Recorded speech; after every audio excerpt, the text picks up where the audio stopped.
Gamers, today we are going to talk about getting the most amount of gems you possibly can in Anime Defenders. I hope you guys are ready because we're going to explain all the ways that you can get yourself tons of gems in this game, including a couple of ways that you might not have known about. As always, your guys' time is incredibly valuable, so let's go ahead and jump into the very first method to get yourself tons of gems in this game, and that has to do with the Trading Plaza. There are tons of people that say go to the Trading Plaza, you'll make yourself millions. There is some truth to that, but guys, let's go ahead and show you guys something real quick. So let's go ahead and get the obvious things out of the way first. So if you guys want things to sell super quickly, focus on risky dice and trait rerolls because those things will sell a lot faster than most. Even though everybody is selling them, here's the thing, everybody still needs them. So if you guys are throwing up risky dice for anywhere from 400 to 600 gems, you're gonna sell them. So if you guys are spending Robux on that, go for it. If you guys are trying to sell trait crystals, they will sell as well, but just keep in mind, everybody is also selling those. So you guys are definitely gonna wanna either have an alt account or just be ready to hang out in the Trading Plaza for a long time and wait for that stuff to sell. Let's say, for example, you guys don't have any trait rerolls or any of those risky dice. You guys can always sell items, that's for sure, but one of the easiest ways to make money in this game is selling your mythics. Now,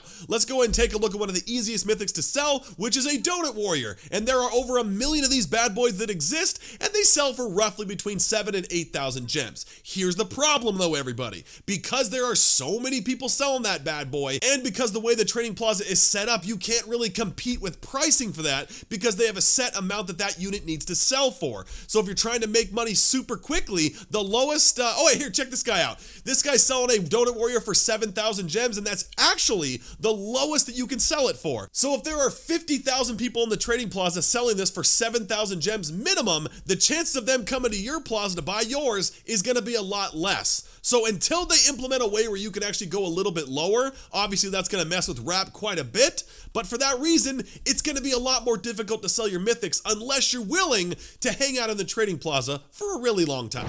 Let's talk about the AFK Zone real quick. Now, obviously, if you guys go ahead and hang out here, you guys can get yourself some gems passively just by literally clicking on this link, and you guys can just sit here. I myself have VIP and Premium, which means I get 3 times multiplied, and I think that comes out to be about 12 gems every 2 minutes. If you guys do the math real quick, 12 gems times 30 is 360 gems per hour. On top of that, gamers, you do have to be level 10 to get the full amount of gems for the AFK Zone, so if you guys got a bunch of alt accounts and whatever, they at least got to be level 10 before you stick them in the AFK Zone. But here's the question you got to ask yourselves, everybody. What kind of player are you? Is 360 gems per hour good enough for what you guys want to get out of this game? Because if we go over here to the story mode and we want to complete some stuff, let's say we want to go to the Snowy Woods or whatever. And of course, every chapter in story mode gives you the exact same amount of gems for completing it. Unless you guys do infinite mode, you guys can get a lot more gems, but you'll be in there for a lot longer. So if you guys take this one, for example, I've completed it a whole bunch of times, and the best time I was able to clear this was 7 minutes and 8 seconds. So if we take that 7 minutes and times it by, say, 8 times per hour, that means we would get 30 gems times 8, which is 240 gems per hour, which in turn is about 120 gems less than the AFK Zone. But obviously the reason you're going to be doing story mode is because your level goes up, your unit level goes up, you're going to be getting a whole bunch of things for your units to eat. So in general, it just depends on you guys. Do you want to level up stuff at the same time you get gems, or do you only want to get gems? And also remember, to get that 3 times multiplier inside the AFK Zone, you got to have VIP, which costs Robux, and you got to have Premium, which costs Robux every single month. So if you guys don't have either of those, then you guys definitely want to be AFKing inside of the story mode for sure. And also, I gotta talk about this real quick because the devs have been doing everything they can to stop alt accounts and stop macros from being used in this game. It is absolutely wild. Like even a couple of weeks ago, you were able to macro infinite mode, getting yourself tons of trait crystals and all that stuff. And I totally get it. Devs want you to buy trait crystals and risky rolls and all that stuff. So that's why they put such a humongous emphasis on stopping macros from being used in this game. And 2 ways the devs are stopping this is having the player spawn in a really terrible area. Like for example, I've spawned all the way over here against this rock looking at this wall. So every time you spawn into the map, you have to literally run back over here and it's always in a random spot. So setting up any kind of macro in any of the infinite modes is almost impossible because your character is always spawned in some area that's not going to let you actually place units. Another thing that devs have been doing is this. So let's say we want to do a story mission. We want to do chapter 6, we want to do hard mode, and we want to AFK this for a day or whatever. Check this out. One thing that I've seen that I think is absolutely crazy is this, everybody. This this screen right here that's kind of got like a little like glossy, that first initial blurry screen that pops up stays on the screen for anywhere from 3 to 5 rounds. And they do that so if you've got a macro set up and you're placing units, they will automatically make it so you cannot place your macros quick enough so the units are way past the point